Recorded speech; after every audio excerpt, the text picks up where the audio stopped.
All right. Good morning, good afternoon, good evening, and good night. We are here with our friend. Well, we're on both channels actually right now with Dollar Cost Crypto and myself, Cultivate Crypto here. About to talk with Kieran Warwick about the Illuvium Arena and their Casio partnerships and a bunch of upgrades that are happening over in that space. So very, very interesting. It's good to see you, Miguel, and good to see Kieran jump on here as well. But hey guys, how are you? Good to be here again. Yeah, it's been. When was the last time we had you on here? How long ago was that, Miguel? I would say, I mean, shoot, it must have been what, like 3.5 months ago, give or take. It must, or Okay. more. It was. I mean, summer, right? Yeah, wasn't it just right before the course? Is a couple months before the course and stuff. Yeah, like August-ish. Something around there. Yeah. I never know, is it going to be with your subscribers, which is like really fun to go. It's fun to chat to you guys always. I really feel like I can open up to you guys, but it's something else being in your subscriber chat. It's, those guys are a lot of fun. So, but yeah, it's really good to be here, guys. It's awesome. Yeah, and we saw you at Permissionless in Salt Lake City here just about a month ago when you guys were partnering with Futureverse as well as Polemos out there. So that was awesome to see, like, you guys give speeches to everybody kind of in crypto, a little bit to the broader audience, because I mean there was Ripple maxis there all the way from there to Ethereum maxis and everything in between. Yeah, it was a little bit less people there than we would have hoped, but I love going to America to do conferences because I feel like most of our players and our investor base is in America. It's about 40%, and it varies over the years, but it's kept strong, and it's definitely been our biggest market. So you go there and it's very targeted. And we had a lot of good conversations. We had a lot of good talks. We ended up releasing 3 of our new features for Overworld, or announcing those features for Overworld, which we can get into later. But yeah, it was a lot of fun. Yeah, and I think we'll also, for the guys, like you said, in the subscriber, the crypto mindset course, we'll get you, and maybe a little bit of Kane in there as well, later this month, if everything goes right. I heard he's working on some stuff in the background here, so that sounds exciting too. Yeah, but I got a bone to pick with you, man, because Ethereum's not, or Illuvium's not $2,000 yet. That's what I got a bone to pick about. No, about that, trust me. He's probably, but here's the bone to pick, man. I was at Permissionless, and I was promised to play at the tournament, and I was shunned away. So we rejected. It was interesting because we had we only had 8 terminals, and we did that on purpose. The gauntlet as 8 players, and we had we just were way oversubscribed to that particular game. It was for $2,000 cash, so I understand how you were a little bit frustrated, and you're very good at the game, so obviously you would have won. I gotta get flowers to your team. Your team really was, so proactive on teaching people how to play. Yeah, would spend so much. I literally I had played a little bit, but I really started getting some of the strategy, because I kept going before the booth closed in the afternoon and stuff, and just really started to learn in there. And I was like, wow, within 2-3 days, I was decent, which was really is really surprising and stuff, because it should just, big shout out to your team, because they really understood the game, basically, Yeah, and you know what, the end goal for us is to not need any sort of education from an external party. And that's what we've been working on over the last sort of 3 months, and will continue over the next couple of months, is quality of life improvements. The game is really fun now. It's really addictive. I play myself probably around about 2 hours a day, which is about 3 games. And but there's still a lot of missing pieces where little things here and there, which might not seem isolated, they might not seem like a big deal, but when you put 40 or 50 of them together, it makes it a little bit harder to understand things. And so our focus has been, let's fix all of these little things here and there, the one percenters, to get it to that really polished point where we can start saying, okay, now we're going to do some marketing. We're going to bring in the mainstream content creators, similar to what Off the Grid did, but we don't want to do it until the game can really stand on its own feet, and we can proudly say, you're going to enjoy this. And that's when we start throwing fuel on the fire. And yeah, we're getting pretty close. Yeah. So like, how would you kind of like, I know you always say like, oh, I don't line it up with the market, and but at the same time, 2025, right? We're going to have pretty much the best year that crypto has seen since 2021. It's going to be fantastic. And Ethereum's going to do well. Even Ripple's going to do well. Illuvium's going to do well. Like, everything's going to have its day in the sun. GameFi here, I didn't know this stat until today, actually. Like, as a basket of overall all assets, GameFi actually almost hit a 90% gain overall in November, which was the biggest. It was like, I think like 5 or 10% larger than all memes, at the end of the day, which actually I think nobody even noticed in the entire crypto space. So like, it seems like it's right on the edge of like exploding, but it's kind of looking like, Ethereum might move here first, and then along with Bitcoin, of course, getting across 100K maybe in the next 1 week.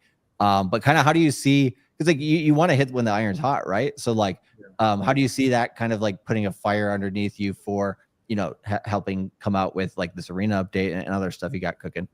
Yeah, 100%. And this is where, my finger is being the CEO and being so entrenched in crypto for the last, 10 years nearly.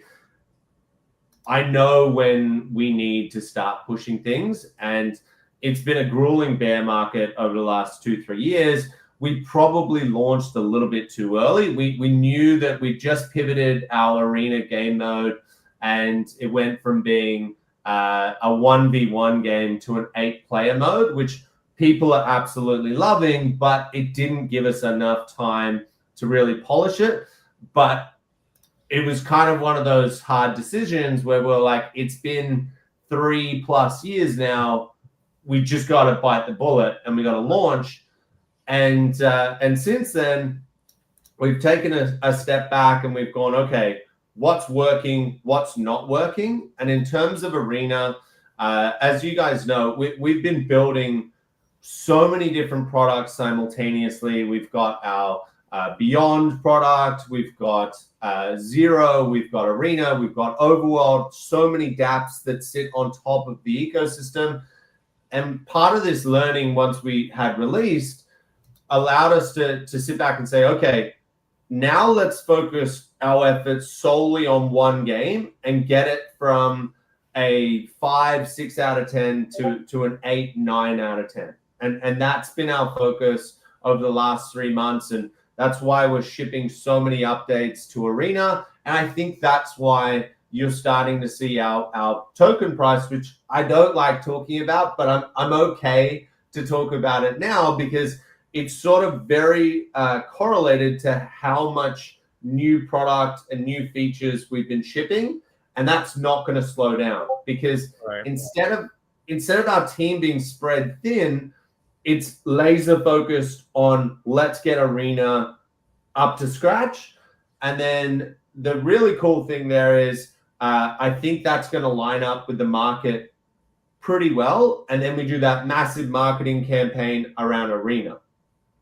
And then our marquee game, the big one, where I think right now it's sort of everyone is sitting back as investors in this limbo state, saying like, what are they going to do with the Overworld, right? Like they've got this beautiful game with so many vast regions. They've got 200 different creatures, some of the best high fidelity graphics you've ever seen. They've got crafting systems, they've got weapons, they've got armor, they've got augments, there's battle mechanics, like there's every single piece is sitting there, but the monetization model that we went out with did not work, right? It didn't feel good. We missed the mark on that. And I think we need to take that L, and we definitely have, and say, okay, while we're focusing on Arena, what is the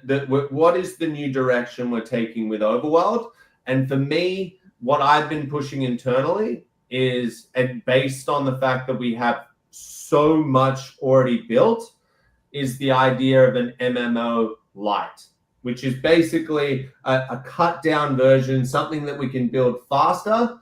This isn't something that I've spoken about with anyone out external yet, but for me, it makes sense to get your fellow rangers, go from Sancta Mesa, link up, have your alluvials go into battle with you. You take down these massive bosses that are called Leviathans. Okay. There's a whole bunch of lore that's intertwined with that. And that is what Illuvium should be, right? And it basically becomes a creature capture MMO. And because we have so many parts that are already there and built, like systems that take years and years to build, we can do it much faster than a team that, say, starts today and goes, hey, we want to build an MMO. Right. So to sort of round that out, Arena is going to be there to showcase, hey, we can build good games, we can compete with mainstream, we can generate revenue off that. In the meantime, our big play, our marquee game, is going to be turning into something that I feel like investors from day one were hoping it would always become. Nice. Got it. So like, you know, like just to go back to the beginning of that whole, of like your whole, the whole rant right there, right, is in terms of like, I guess like timing and whether to launch a game or not. You know, it does look, the bull run is only so long, and I saw quite a lot of projects. They did okay, but they launched almost a month past Bitcoin's all-time high, or a month before Bitcoin's all-time high, and it gave them such a short amount of time that their charts are just basically one little blip and then death. And right, I mean, you know, I think, you know, if you launched it in 23, terrible idea. 20, you know, pretty close to the end of 20, middle of 24, you know, and some change in there. Market timing wise, I don't think that's bad, because I mean, Axie itself last cycle, you know, it had to do a pre-alpha, then it was something that developed in chunks before, you know, 2021 could happen for it. And because people always point out at Axie, like, oh my God, it made so much money, whether like the mechanics or not, in terms of, you know, breeding and everything got out of hand. And, you know, the entire country of Vietnam being employed by a single game. But it is this whole thing too, where like I've seen a lot of people on Twitter, you know, kind of, you know, I would say mostly, you know, unwarranted, really. It's mostly, I think we were talking about this in the green room a little bit, like unwarrantedly attacking you guys because you guys are the only game that actually launched. And it's kind of like the only target to kind of tackle. But here's the deal. It's not unwarranted, right? Like there was some of it where it's just, you know, frivolous attacks with like baseless accusations, all that kind of stuff. That's crypto. We live in that space. And you know, I'm very hardened from that kind of stuff. It doesn't faze me. But I don't agree with you, you know, that it's completely unwarranted, right? And maybe timing of when we launched, and I'm not trying to say, you know, you're wrong or whatever. I'm just trying to explain that investors thought that they were getting something that was a little bit more built out, and we probably should have done that. In hindsight, we probably should have said, look, it is going to take a little bit longer. That does mean more delays based on our initial roadmap. Maybe we lost a few investors along the way because of that, but the product that we launched would have been in a lot better place. It would have had the social aspects. You would have been able to play multiplayer. You would have been able to go and fight these large bosses. There would have been combat instead of us just using the auto battler in there. Like so many things. And again, the way that we monetize also needs to change. And we absolutely, I don't think we learn that until we launch, to be completely honest. So there's that.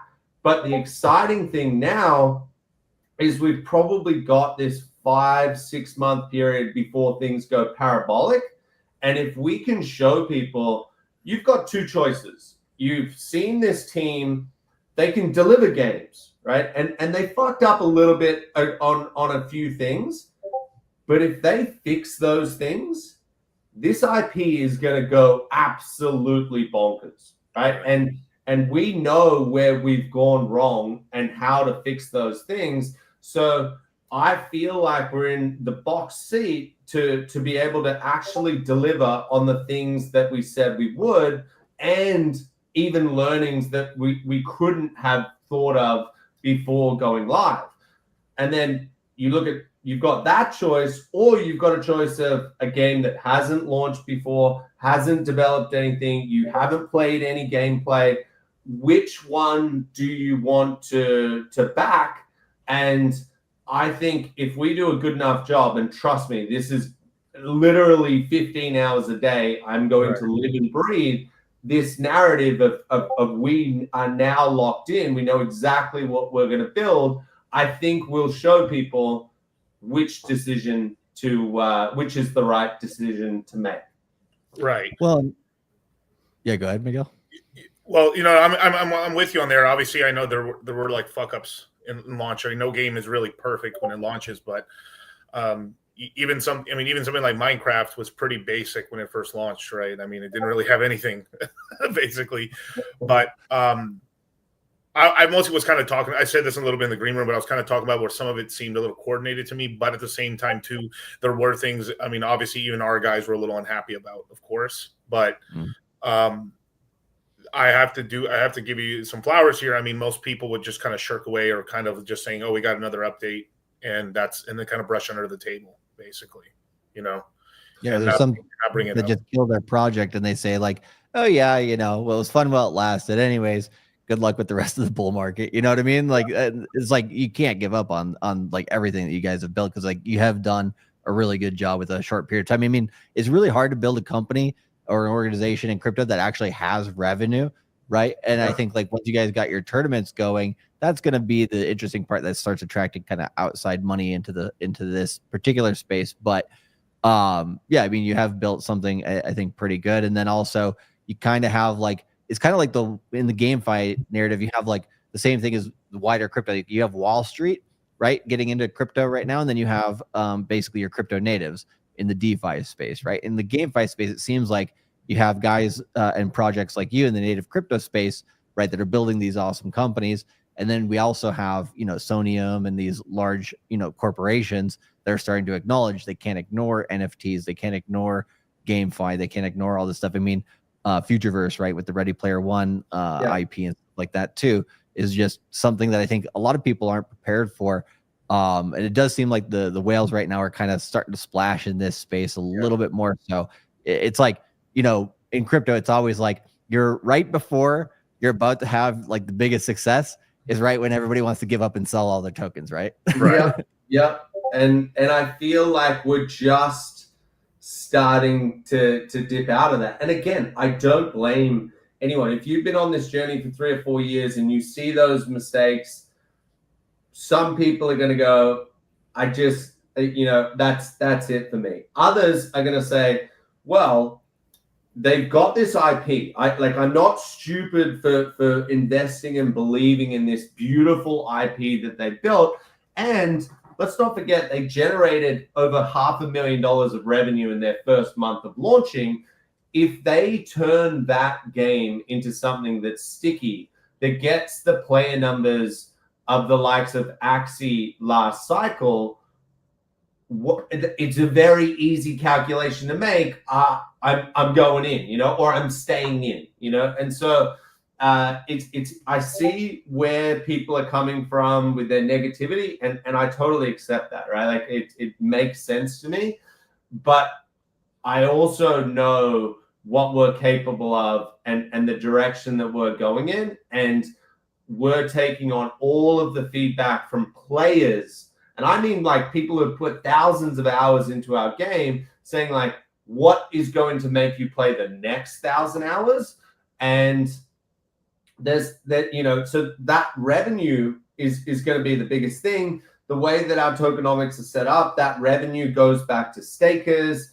We also, if you're following our project, I recently put out an IIP which got approved to take basically 1 million tokens to put them into the treasury.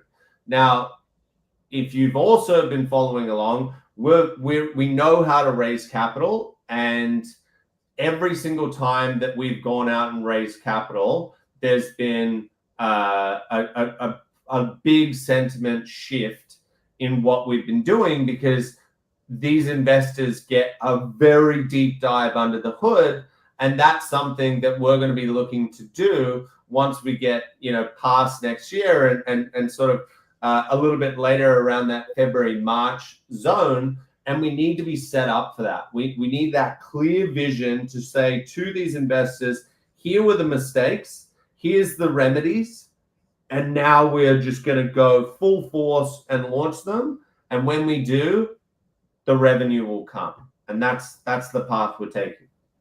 So over the next like month or month and a half, I know you have the partnership with Casio and G-Shock coming up on December 9th, if I believe correctly. And what kind of like, what to you, like on your calendar, what are some of the kind of the key dates for stuff that, I mean, I know everything sometimes in crypto is like 2 more weeks, but, you know, just generally in speaking, you know, over the next month or month and a half, like what do you kind of have on the docket that you want to start checking off with pushing that stuff forward?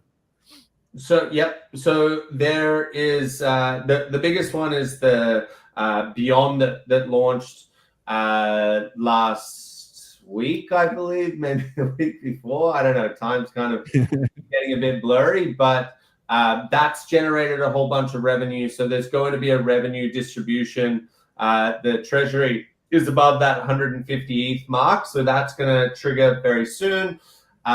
We've announced Casio, G-Shock, huge mainstream brand, also gives us a lot of access to other Japanese brands that they're entrenched in. So really good news there. That's launching on the 9th.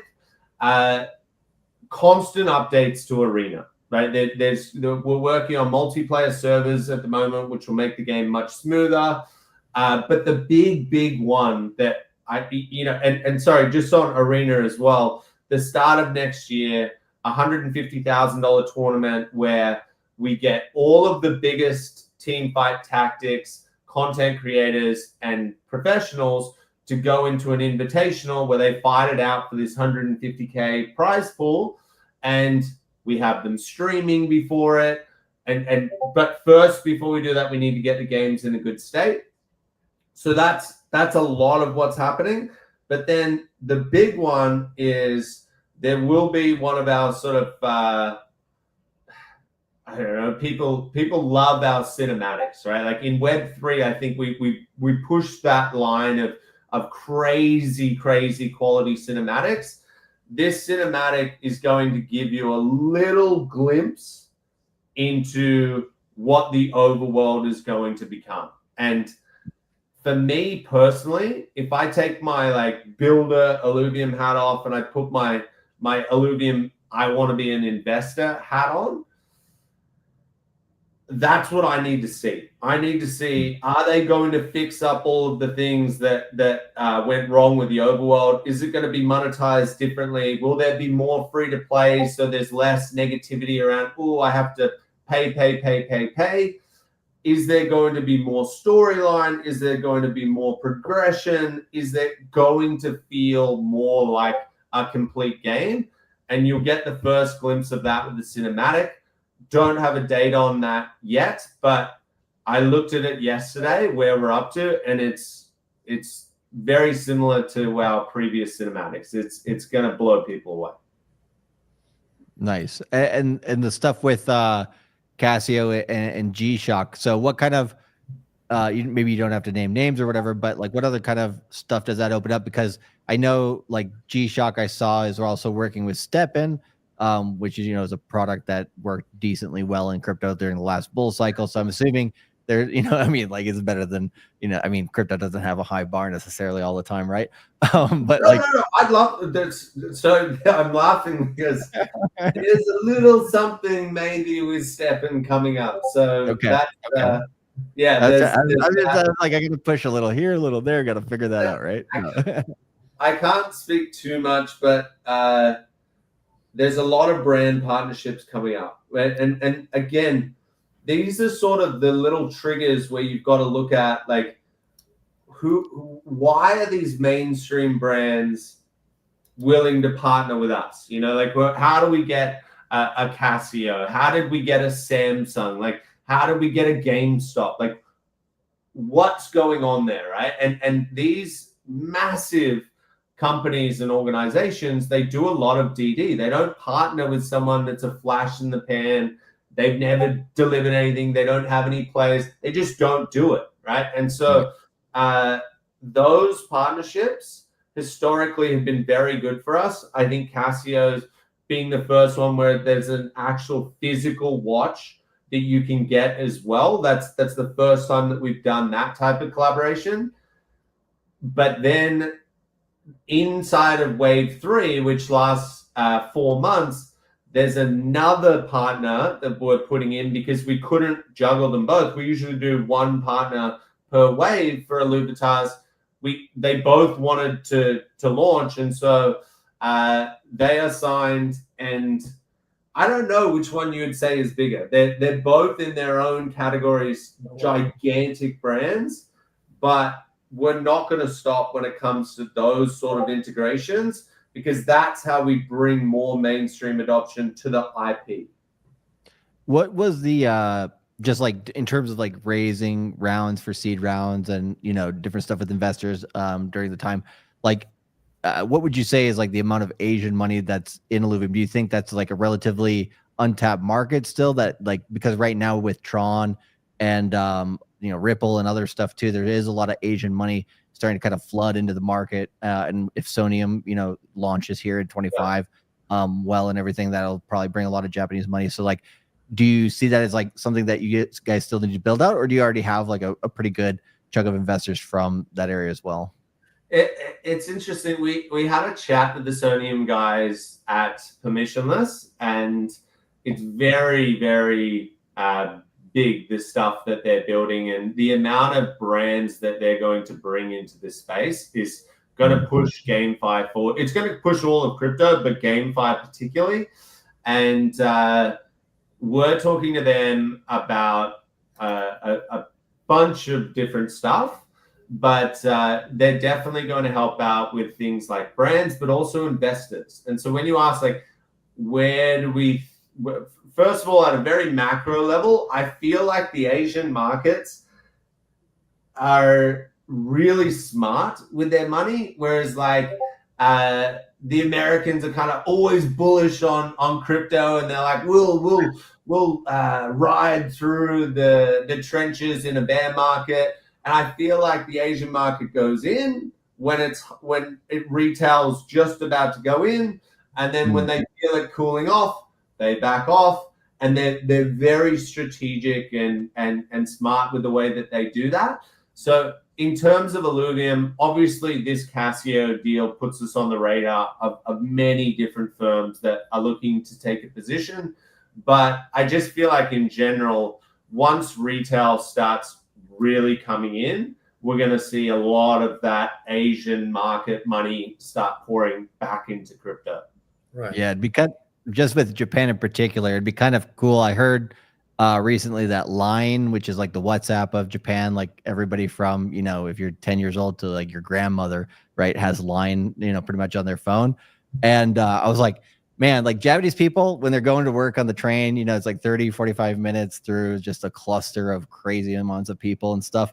And it's like, they're always playing like these gotcha games, like on their browser games, just doing that or whatever on the train and stuff. And I'm just like, man, if you could get them addicted to Illuvium through like a simple line app, you know, that would be something as well that I think like just like a simple like, hey, here's an introduction to the game, the simplest version of what we have. Go play it, it's fun. And then they're like, oh, I'm kind of curious, what's this Illuvium thing? I heard it's kind of big. And then they jump into the main game too from stuff like that. So I can see like, you know, I don't know, you guys can get really, really creative with the partnerships. Well, it's interesting you say that. Like just you talking about that now, I start thinking about like like Illuvium Beyond is that you're buying packs of cards. Basically, you open them up, you get something crazy rare. It's an awesome animation, awesome characters. It's very gacha, but I wonder, is there some way that we can integrate like a free to play version of that? That yes, you know, maybe they're not even NFTs, right? Like maybe you just play this game, you collect like a small subset of them, and then the bigger part, you know, get them hooked, and then they go, okay, well, I'll pay, you know, $5 to get a disc or whatever it is, and yeah, that's very interesting. That's got me thinking, actually. Yeah, that would definitely work. That definitely would work. Absolutely.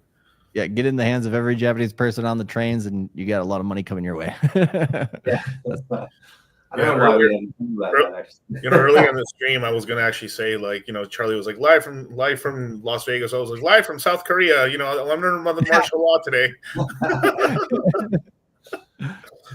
But have you guys been going to many of the conferences? I feel like that big circuit just went down. Have you been? I know you went to Permissionless, but have you gone anywhere else? Not recently, but the Bitcoin conference in May will be here in Vegas. So definitely going to be attending that. We're going to have our own crypto mindset meetup here in Vegas in the middle of January. So we have about 100 people probably coming for that as well. So we got a few things going, but yeah, we got, I mean, kind of the same thing as what you're doing. You know, we're working on building out as much stuff as we can for our brand, for our different products, services that we try to, you know, get new people into the market as efficiently as possible and making as much money as possible. Right. So all that stuff, like, and with, you know, there's a lot of, you know, new technology coming out that can help us like push out in this market too. I mean, the AI stuff is just kind of limitless with what you can do with it these days if you really take advantage of that. So yeah, we're building a lot of shit too. So, you know, we're trying to travel some, but yeah, can't make it to all the conferences, you know. We are trying to build up the Las Vegas scene. Like, I mean, we're kind of in ground zero right now, but there are starting to be like every year we're going to throw an event ourselves. We got a buddy of ours in the Pulsing community that throws an event out here, and Las Vegas just lends itself to conferences. I mean, it just does and stuff. It's incredible. You can do anything. I mean, I will tell you, after Permissionless, it was quite difficult to do anything in Salt Lake City. I tried. Oh, tried. We went to like a mountain. I mean, right. Like there wasn't much. You know, bars closed at 10 or whatever it was, 11. It was wild place, but still beautiful. Oh yeah, it was beautiful. Absolutely. I'm waiting to see the Cultivate Crypto AI agent. Where's that? Hey, we got a lot of different shit coming your way. So we'll have me and Miguel. We have what hundreds of episodes of me and Miguel. So we'll just like take all the things we've ever said and like put it into an AI agent. How about that? Tuck it into an AI. Oh no. Miguel starts like making it going on random rants. One of my most viral videos is me saying it's possible we get a $27,000 Ethereum. I said, someone asked me in a show, what is the most absolutely craziest price you can think on Ethereum? I was like, 27 grand. And in that video, I shit you not, I get like 9 comments a day. It's been a year and a half, right? Bottom of the bear market. You know, when we were telling guys to buy Ethereum at $800, right? Yeah. And that's when they asked us, like, hey, Miguel, I just bought Ethereum at $800, $1,000. What do you think you could go to one day? 27 grand with an Ethereum ETF. I mean, I listed out like an entire like plethora of stuff where Ethereum could hit, and the hate I get from that video to this day is just wow. Because that Bitcoin to Ethereum chart is like death. Look, I mean, talking about like just macro sort of crypto in general, every single cycle, right? You get the ETH maxis that are like, we're flipping Bitcoin, and it never fucking happens. And I don't think it is. I genuinely, and I was one of those people at a certain point. The tech, it's so much better. You know, there's so many more builders. There's so much more utility. All the shit.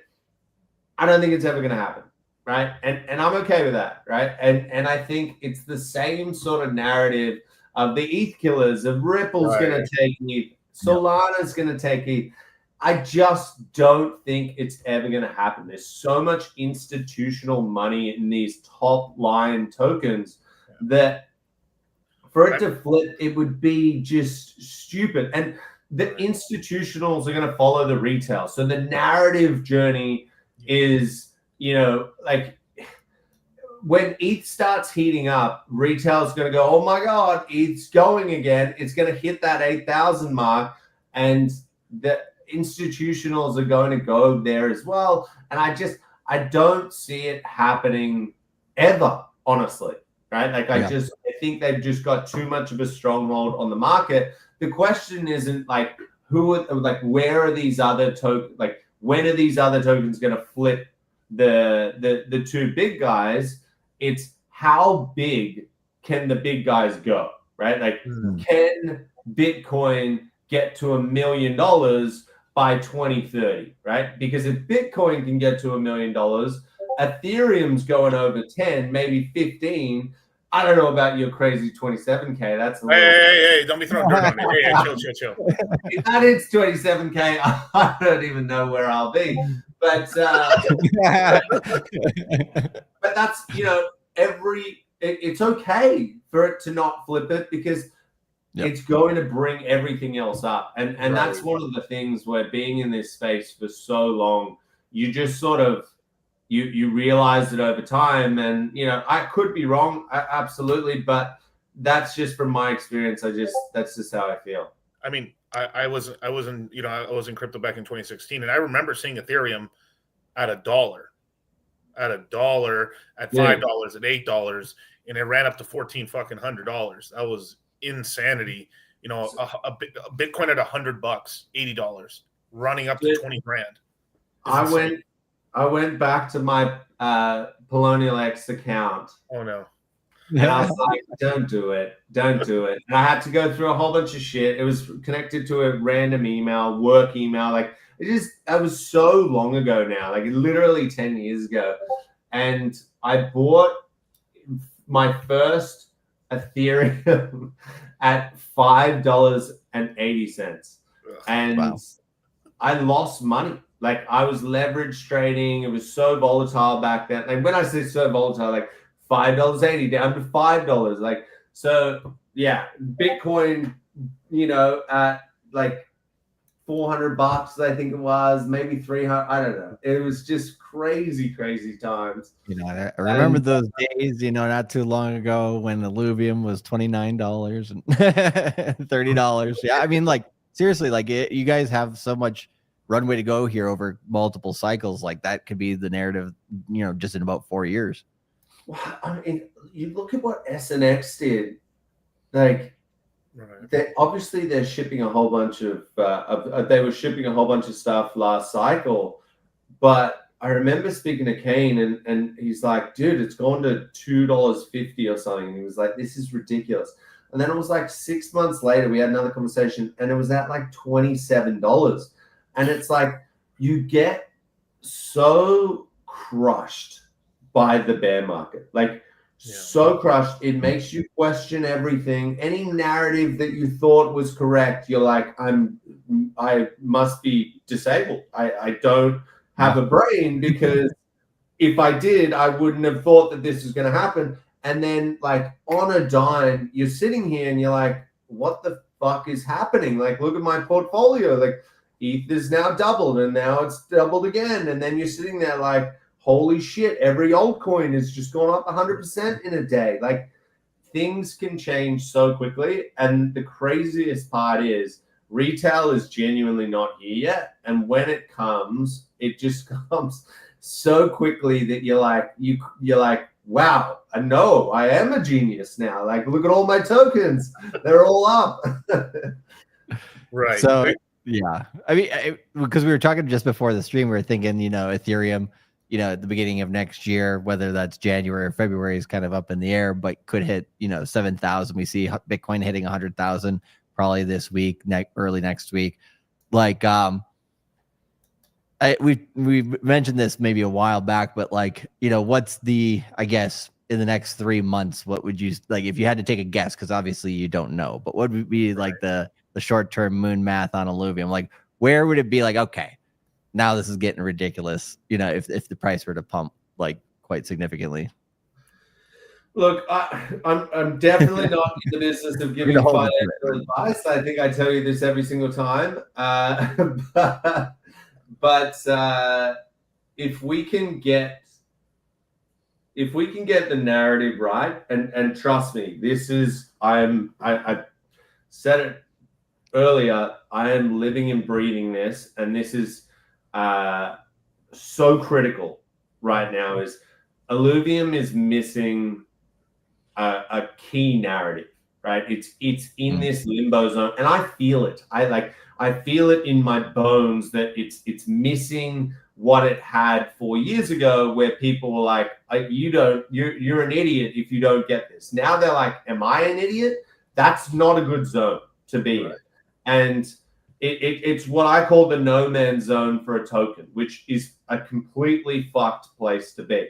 Now, what we need to do to change that is do what we're doing with Arena, get it to the point where in March, we launched this tournament, we get all of the mainstream people in, and those mainstream people who the investors are looking for a signal from, if they turn around and go, shit, there's another tournament for 50 grand next week, I'm entering. That's the signal they need to go, okay, the game's in a good enough state. And maybe it's not as good as TFT, their favorite game that they stream 24/7, but if we get it to a point where it's good enough where those sort of incentives are like, I'm in, that's going to be the first signal. And positive sentiment will come with that. And it's already happening with players being like, fuck, this is now really, really fun. You then bolt onto that the narrative of all of the mistakes that we made with Overworld, our true marquee game, and what that is going to become. You don't bet against that. And especially not someone as crazily competitive as I am. And I'm not just putting my sword down and saying, oh, sorry, guys, it's been a fun ride. Fuck that, right? Yeah. I'm not doing that. I don't have it in my DNA, right? And so we will keep going. And I promise you this, come Fed March, you're going to be looking at Illuvium being like, whoa, they've just changed sentiment completely. And I didn't even know that it happened. Like, when did that happen? And the question is, do you believe that now when you can get a good price, or after it's happened? That's where I'm at. It's invest like a man or invest like a woman. No. Go hard or go home, baby. No, I think like under $100, Illuvium's like a really good steal just in general, because I do think we can do multiple exits this cycle, so should be interesting to watch. Yeah, you guys are bonded pretty heavily to Ethereum. You guys have a lot of Ethereum in the liquidity pools, and stuff like that as well. That's still there. And I've told this to a lot of students as well. There's a lot of ETH in that pool. Yeah, there is. And, the thing about last cycle was we had like 5-6% circulating. It was ridiculous. It was a meme, basically. Now there's no crazy unlocks that are going to be coming down upon you. It's literally, we're almost fully diluted. There's a little bit to go from staking, like a tiny bit. There's a little bit out there in VC's hands, but to be honest, there's frameworks holding nearly 8% of the token. They haven't sold a single thing. They get the narrative. And it's a lot less risky in terms of like hey, institutionals are about to dump on my head this cycle than last, which I like in a token. When I'm looking at it, I'm like, okay, if there's unlocks coming, that's bad. In our case, we're a lot safer than what we were last cycle. Put it that way. Which is really good and stuff like that. I mean, it's always a meme, but no matter what, every token is. I mean, this kind of cycle is already proved a little bit, because I mean, we were calling for this being an ETF cycle, which is correct. You know, US being a lot more. This cycle's being a lot more led by US policy than other cycles ever. But you know, the NFT, you know, it's not an NFT cycle, and it's more of a meme cycle. And then with, like, you know, something like Murad coming out and kind of saying things, and then people really talking about this now on Twitter, you know, I mean, everything is a meme in a way. The meme's just an idea, you know, obviously, right? But it's like, you know, it's just an overall movement, you know.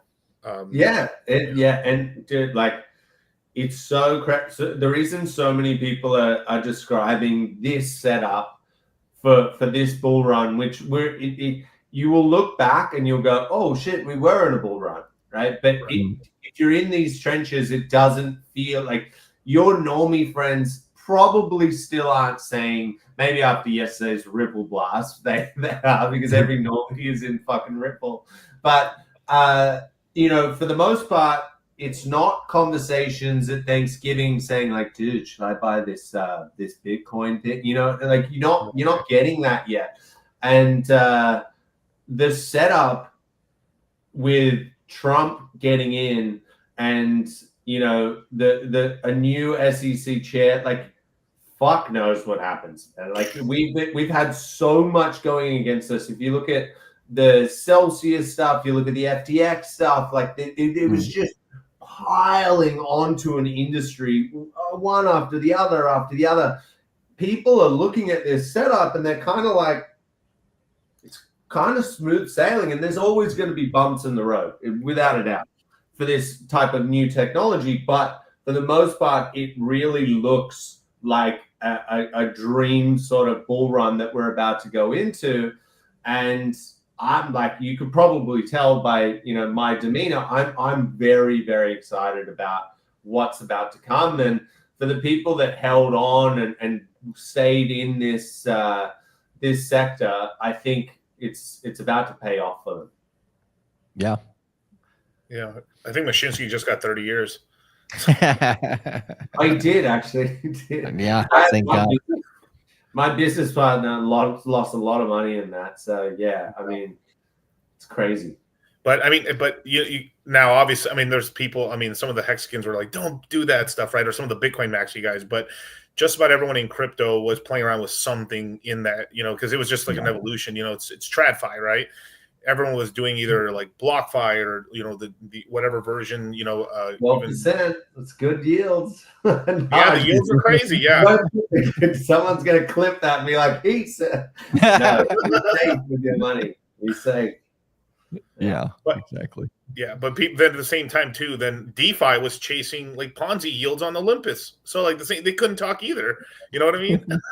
Well, London Danielle is back. Yeah.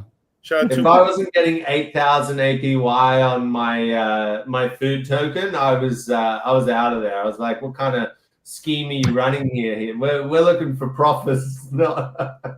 So yeah, I don't know. I think AI is going to be that narrative. Like yield farming was last cycle. I feel like AI is going to be that narrative. There's so much crazy shit that is coming out of that category, and it's exploding.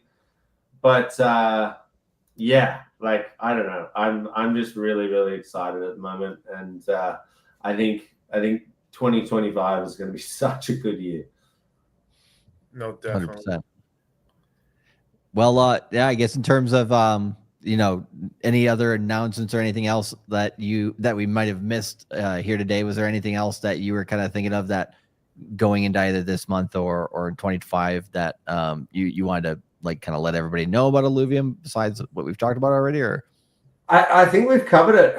You know, I think it's that the big thing that I keep on stressing is there's going to be that shift, and it's already starting, and you're seeing that momentum there.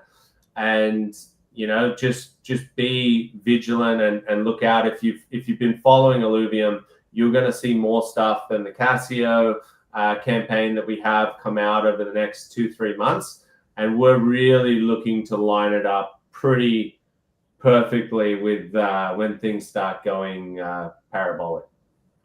So Beautiful. I've got to ask. So we talked a little bit about what do you think roughly is going to happen with Illuvium over the next quarter, right? What do you think is going to happen with Ethereum?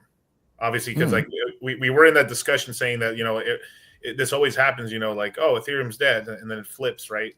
Last minute, right? Yeah. But it's done it 3 cycles in a row. Well, it's going to be the 3rd cycle, this time around. Where do you think Ethereum can go?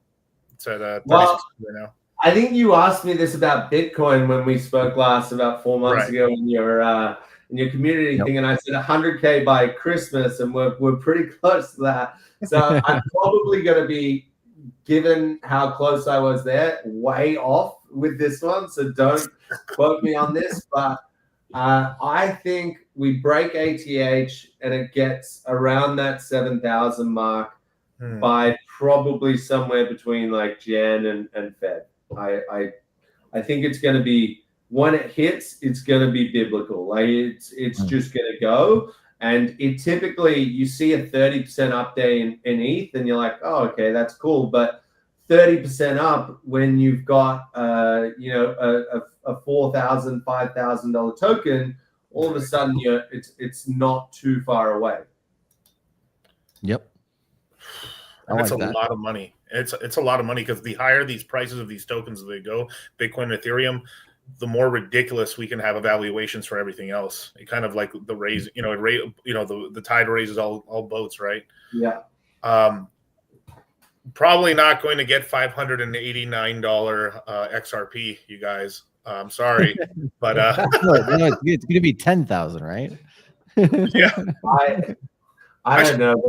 Ripple is its own beast, dude. Like I've never understood how something can get the mind share that it does of mainly millennials, right? Like, and even I've got this dude who sometimes comes over and gives like an NAD drip to my wife and myself to, reverse aging or whatever the fuck he's promising that it'll do. And he's like a 22-year-old dude, and he's like, and he's all in on Ripple. And I was like, why?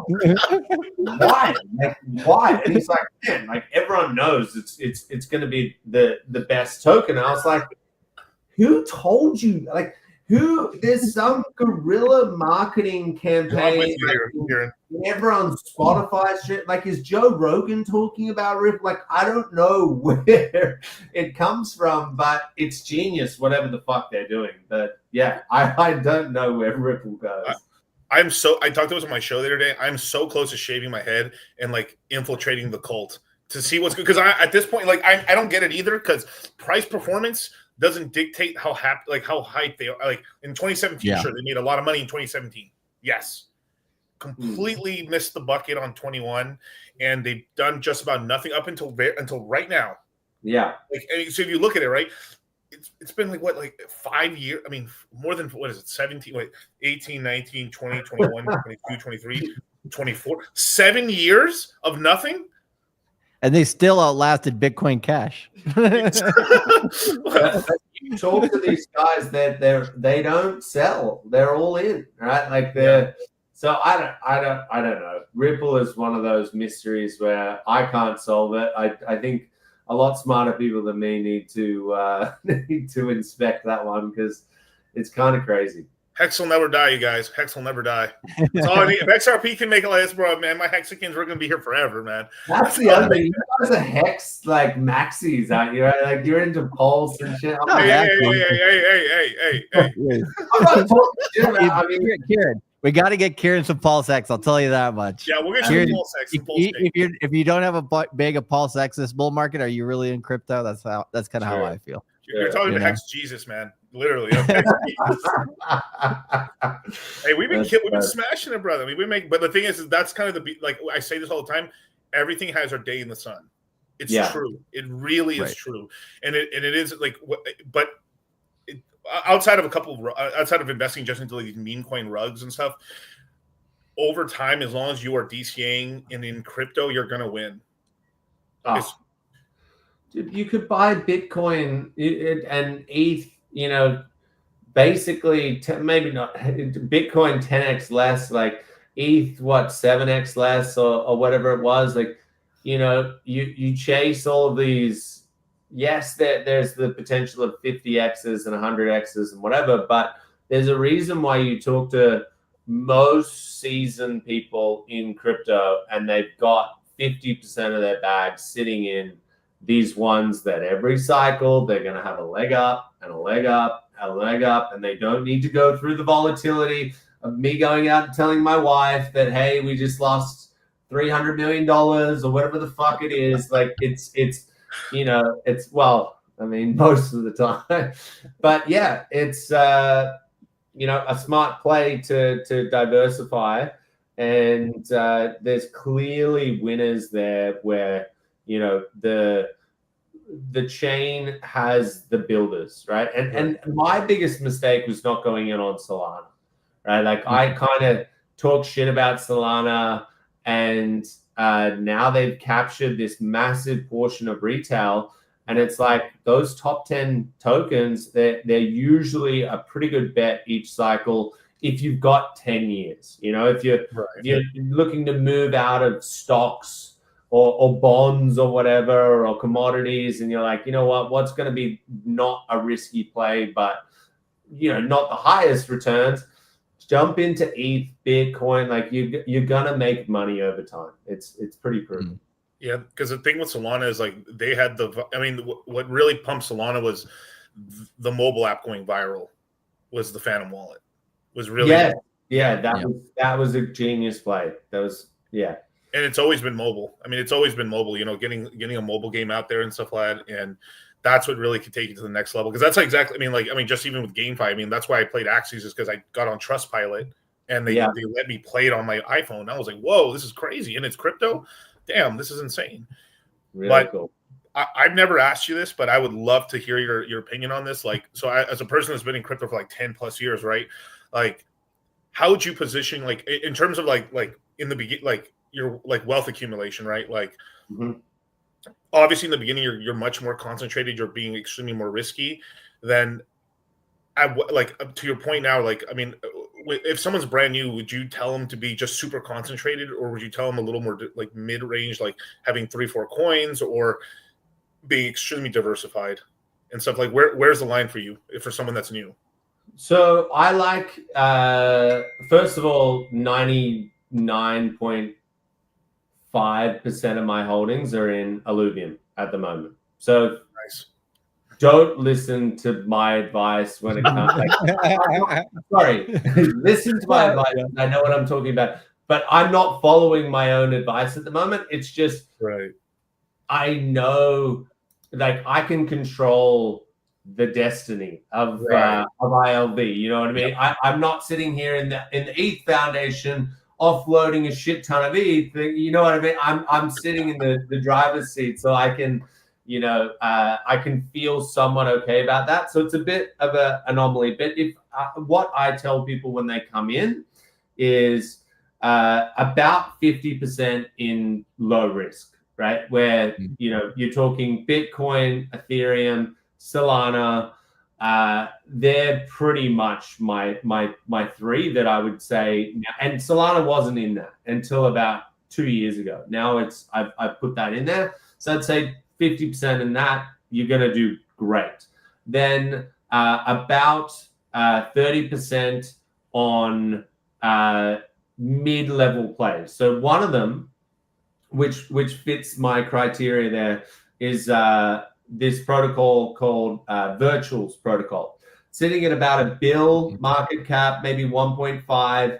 I think they're ranked about 100. It's an AI play, and they are in a category which I think is going to be the hottest category this cycle, AI. So that's the first big tick. Then they've got a really good team, which is another big tick for me. And they're fully unlocked because they were previously a guild. So like another big tick. There's no dumping coming. They're doing a little bit of OTC work, which is kind of a little bit, but a fraction of what a brand new token that launches with a 5% circulation. So something like virtuals is where I would say that should make up some of your 30%.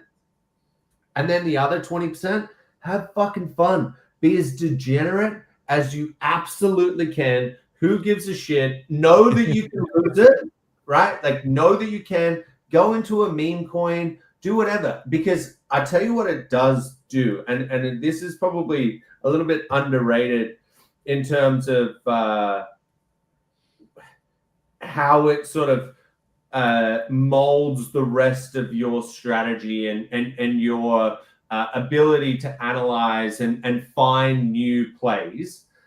If you are playing in the 20% zone, which last cycle I would call that my yield farming, which was degen. I ended up on the Tron network. Like it was ridiculous how far I went. Highs, baby.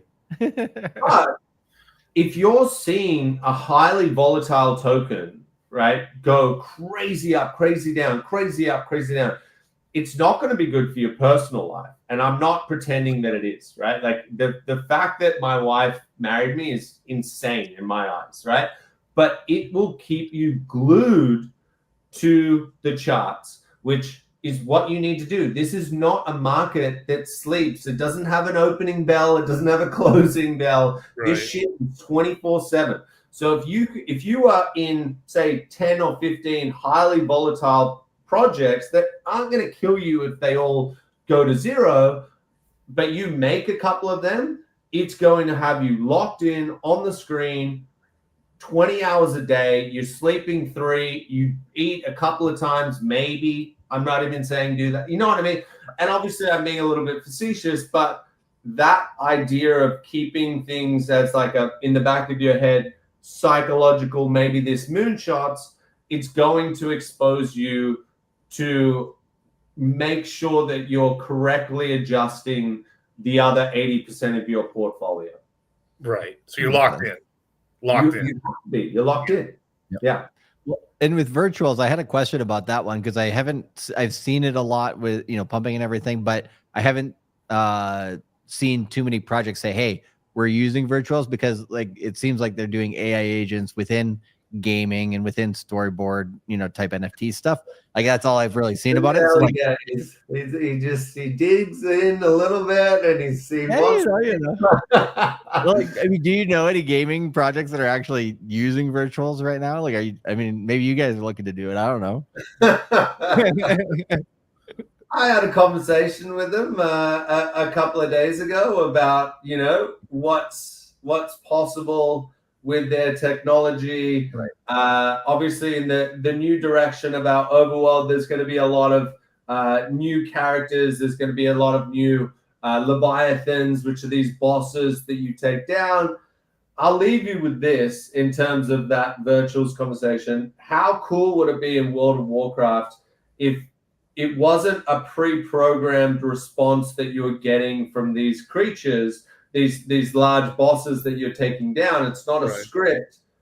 It's a sentient character that will say something to you completely different to another. And of course, the logic that you program in is set by the developer.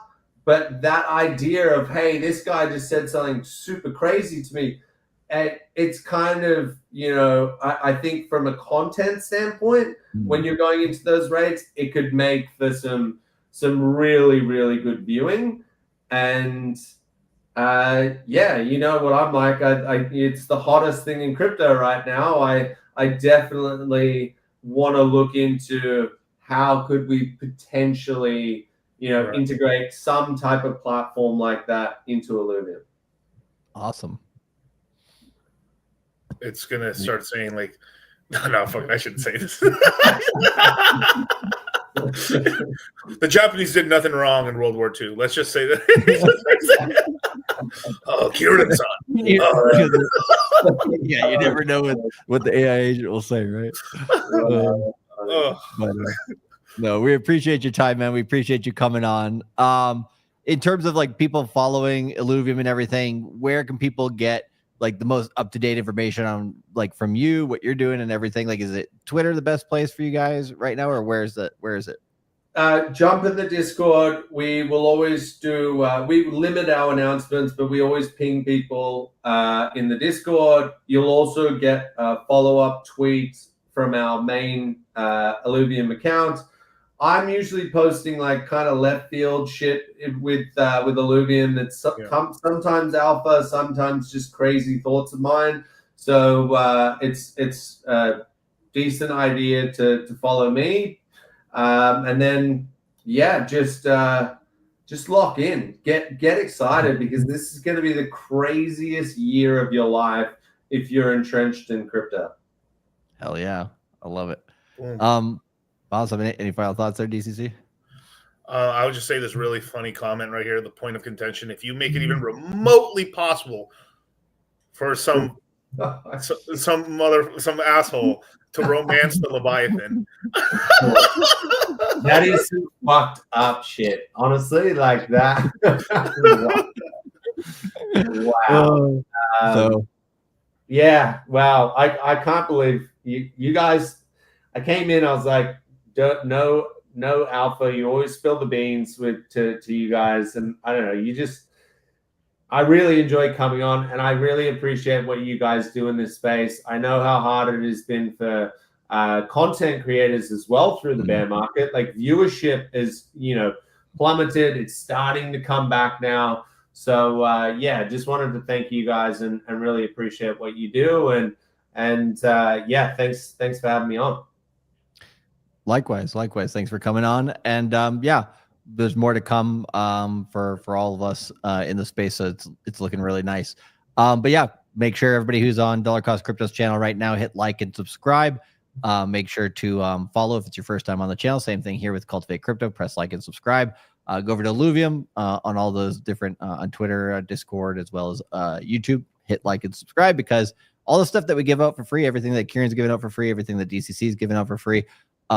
We spend a lot of time in this space to try to get you guys all the information on what's moving, what's shaking in the market. So we appreciate everybody on the board, but we also appreciate the 300 plus people watching live with us right now. So everybody have a good rest of your day, and we'll see you tomorrow on Miguel, when's your next stream? My next stream is at 7 p.m. Pacific Standard Time tomorrow.